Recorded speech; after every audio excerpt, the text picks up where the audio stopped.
برادر و خواهر مسلمانم، آیا برای یک مسلمان شایستیه که یک مسیحی که دینش تحریف شده بعد آمده میگه عیسی مسیح خداست، جشن میگیره برای خدا بودن عیسی مسیح، جشن میگیره برای تولد خدایش، و توی مسلمان با او هم نوا بشی و با او هم رنگ بشی و با او شبیه خودت را بسازی؟ واقعا این تأسف آوره.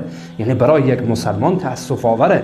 این جشنهای شرکیه، به خاطر اینکه در اینجا شرک ورزیده میشه. همین برگزاری خود این جشن شرکه، به خاطر اینکه شرکه که اون داره از خدای خود تجلیل میکنه، خدای دروغینی که برای خود ساخته و میگه عیسی مسیح خداست، میگه فرزند خداست. تو مسلمان چگونه این را پیروی میکنی و چگونه در این جشن شرکت میکنی، در حالی که الله بزرگ میگه که ان اذا سمعتم آیات الله یکفر بها و یستهزأ بها فلا تقعدوا معهم. الله میگه همراه این مردم ننشینید، در مجلس اینها شرکت نکنید، در کنار اینها ننشینید که دارن آیات پروردگار را مورد تمسخر قرار میدن و کفر میورزن با آیات پروردگار.